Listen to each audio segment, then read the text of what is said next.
Chemical products are in many of the items we use every day. From household cleaners to paints, they pose little risk when they're used correctly. But if they're mishandled, damaged, or not stored properly, they can create a risk to our health and the environment. These products are called hazardous materials, and it's very important to know how to safely handle and transport them. Our goal at UPS is to ensure your safety and health through education and awareness. So let's take a look at understanding hazmats.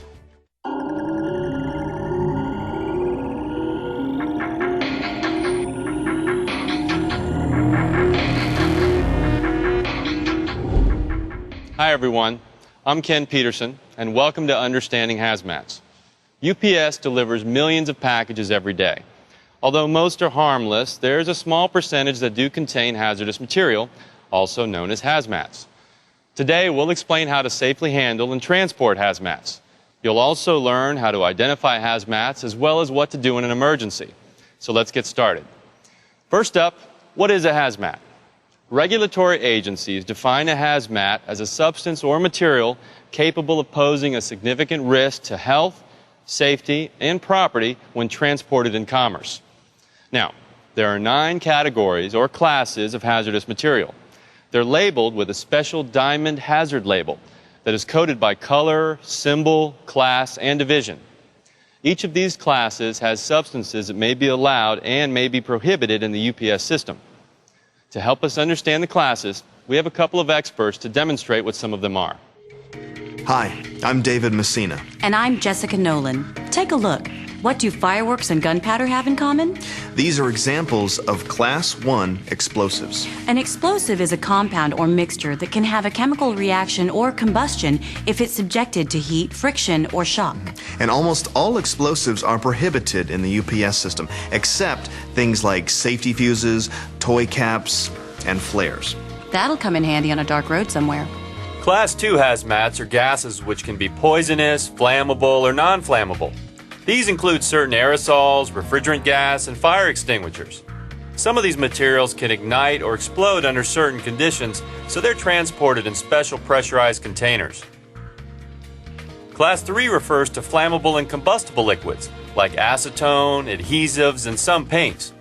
These are liquids that can catch fire at relatively low temperatures, 100 degrees Fahrenheit or less. All it takes is a spark or heat source touching the vapor. Class 4 are flammable solids like smokeless powder used for making ammunition. Also in Class 4 are subgroups that contain spontaneously combustible and dangerous when wet material. Okay, let's look at Class 5 hazmats, oxidizers and organic peroxides. This includes bleach, fertilizers, and even swimming pool chemicals. These substances may look harmless, but they can feed the combustion of other materials because they give off oxygen. Class 6 hazmats are poisonous materials and infectious substances. Poisons include things like weed killers, pesticides, and some disinfectants. Also included are infectious substances, which include Category A, consisting of serious disease-causing agents studied in laboratories. Class 7 hazmats are radioactive materials. There are several subgroups in this class. The White 1 subgroup would apply to such items as smoke detectors and certain medical devices. Corrosives make up Class 8. These are acids and bases, which can be dangerous because they can eat through other material like clothing. And if they come into contact with your skin or eyes, they can also cause serious burns. Class 9 hazmats are miscellaneous products that are not covered by other categories. Examples of these miscellaneous materials are lithium batteries, dry ice, and even some first aid kits. But we're not quite done. Here's another label that we're seeing more of in the UPS system as regulations and our services are updated. The Cargo Aircraft Only label. Air service packages with this label need to be approved by an acceptance auditor before being loaded for air service. There are 2 other categories, limited quantity and ORMD. Only certain hazard classes and packing groups of materials are eligible to be shipped as limited quantity shipments. Number 1, limited quantities. Hazmats that have been packaged in smaller quantities and are afforded some regulatory relief. When shipped by ground, the relief typically consists of shipping papers, packaging, and the diamond hazard label requirements. Air shipments of limited quantities are not afforded these exceptions. Number 2, ORMD. Other regulated materials are shipped in even smaller quantities and must be designed for consumer use and consist of products like nail polish remover, hairspray, or even shaving cream. ORMD is specifically designed for retail sale, not commercial use. These two additional classifications may not seem hazardous, but they are regulated and do require special markings and loading requirements, such as orientation and blocking and bracing. Additionally, they may only go ground within the 48 continental U.S. states, or standard to Canada. Here at UPS, we have a variety of tools to help us stay safe and informed when we're dealing with hazmats. One of the most important tools is this prohibited poster. It lists all substances that are not allowed in the UPS system. You can find the prohibited poster in both the cab and cargo area of your vehicle, the inside left rear of a trailer, as well as your work area. The poster is divided into two categories: prohibited materials in the small package system by ground and U.S. domestic air service, and prohibited materials in the air system only. Now, let's take a look at what's prohibited in the UPS small package system. There are 5 prohibited explosives in Class 1. They are Division 1.1, 1.2, 1.3, some subclasses of 1.4, and Division 1.5 blasting agents. Prohibited in Class 2 are Division 2.3 poison gas and inhalation hazard. Prohibited in the UPS system for Class 4 are Division 4.2 spontaneously combustible and 4.3 dangerous when wet materials, if not in exemption packaging. Prohibited in the UPS system for Class 6 are Division 6.1 poisons, which are required to be labeled with a skull and crossbone diamond label. The sole exception to this rule is Division 6.1 poisons in Packing Group 3, which is allowed in both the ground and air services. Also prohibited are any Division 6.1 poisons marked inhalation hazard. Division 6.2 infectious substances are allowed. And lastly, prohibited in Class 7 are radioactive yellow 2 and 3 materials and fissile material. Now we've seen the classes of hazmats and what's prohibited in the small package UPS system. But how do we identify hazmats once they're packaged in a shipping carton? The shipping carton is one of the essential elements to understanding hazmats. Each carton has special markings and labeling on the outside that identify its contents. The key is knowing how to read these codes. At the top of the package, you'll see the address label and shipper number. On the package, you should see the address label and a completed computer-generated shipping paper. You should also see the proper shipping name and a UN number that identifies the type of product being shipped. On the same side as the proper shipping name and a UN number will usually be a diamond hazard label. If orientation arrows are required, they must be shown on 2 opposite sides and must be pointing up when the package is loaded. Some materials require specific UN packaging. These packages bear a UN specification marking that will also be on the side of the package. For those materials that don't require a UN specification packaging, you may see a round symbol or manufacturer seal at the bottom of the package.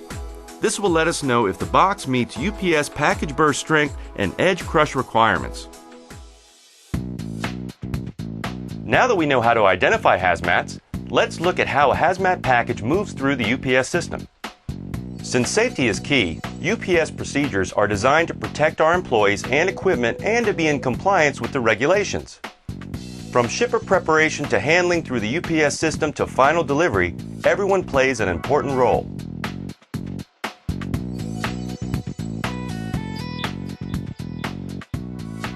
Most hazmat packages start with these items right here: shipping papers.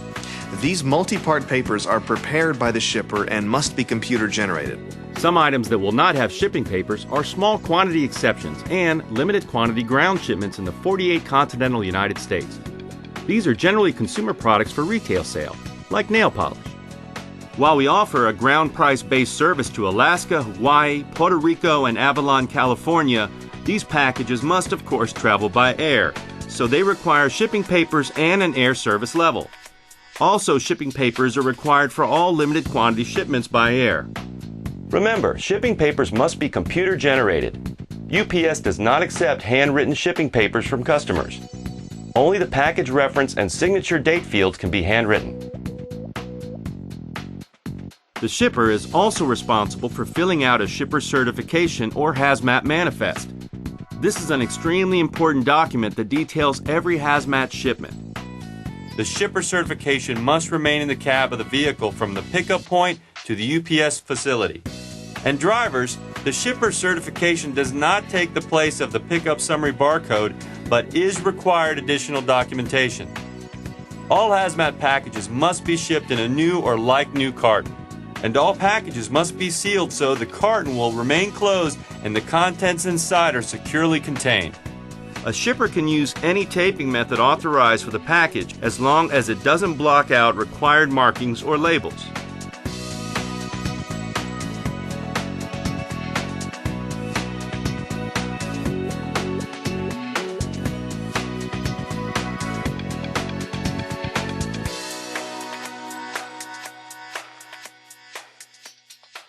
As you can see, a hazmat shipment requires a lot of preparation, but that's just the beginning. There are a lot of people involved in making sure a hazmat package goes through the UPS system correctly. It takes coordinated teamwork to check and cross-check to ensure everyone's security and safety. The driver goes to the customer location to pick up the hazmat package. He or she must be sure the customer has a valid hazmat contract. We do not accept hazmats that require shipping papers at any customer centers, authorized shipping outlets, or commercial counters like the UPS stores. Call tags or any UPS return service cannot be used for picking up hazmats requiring shipping papers. Also, the original shipping paper cannot be reused to send hazardous materials back through the system.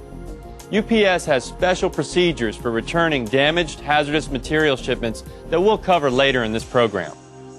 At the pickup, the driver completes a 6-sided check and examines the package to be sure it's properly labeled, the paperwork is correct, and the package is secure. The driver will compare the number of actual hazmat packages to the hazmat manifest to ensure it matches. They also will pick up the shipper certification form and put it in the driver's pouch in the cab of their vehicle. After completing the pickup route, the driver returns to the UPS facility. There, the driver puts the package in a designated area to be inspected by an acceptance auditor, along with the hazmat manifest. Your supervisor will tell you where that area is.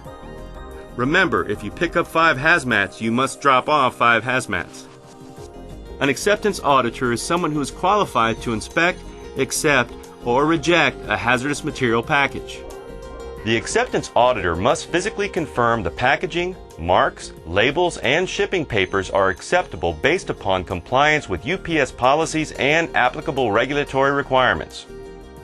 Once the shipment has been accepted, the auditor must indicate in the Hazardous Materials Management System, HMMS, that the package has been accepted and complete the carrier use only section of the UPS shipping papers. The auditor must enter their initials, the date the audit was completed, and the 4-digit code known as the SLIC for their assigned center.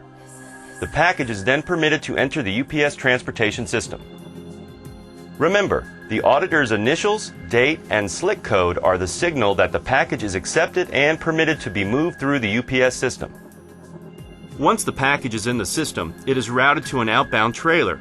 Here, the loader checks the carrier use only section for the acceptance auditor's initials, date, and SLIC, and performs an F3 scan on the scanner. Loaders, please note, if a hazmat package with shipping papers is discovered in the sort without an acceptance audit initials, date, and SLIC, you are to stop the progress of the package, pull it from the load, and notify your supervisor. If the package is not in compliance, a checklist is used to indicate the reason. The package is returned to the shipper or held for shipper pickup. Loaders must also verify the package is not prohibited and must look for the acceptance audit before loading a hazmat package into the trailer. For TDP loads or trailers headed to an international destination, the loader pulls a copy of the shipping paper and places it in the hazardous material pouch in the vehicle. For U.S. feeder operations, UPS is allowed to rely on electronic information about the hazmat packages in a trailer. The loader performs an F3 scan of a hazmat package label to validate the shipment has been accepted for transportation in HMMS. The scanner will provide a warning if the package has not been accepted in HMMS. If you get a warning for any hazmat package, notify your supervisor.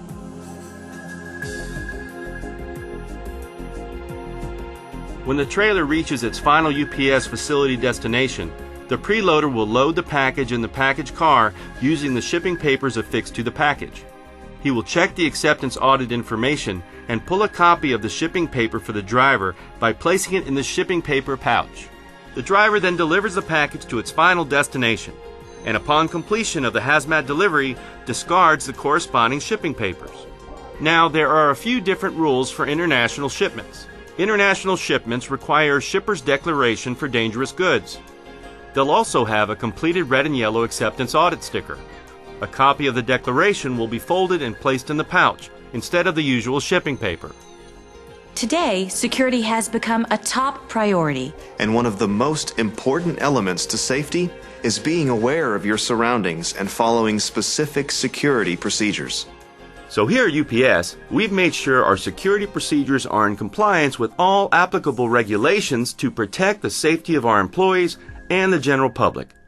Here's a look at what to do.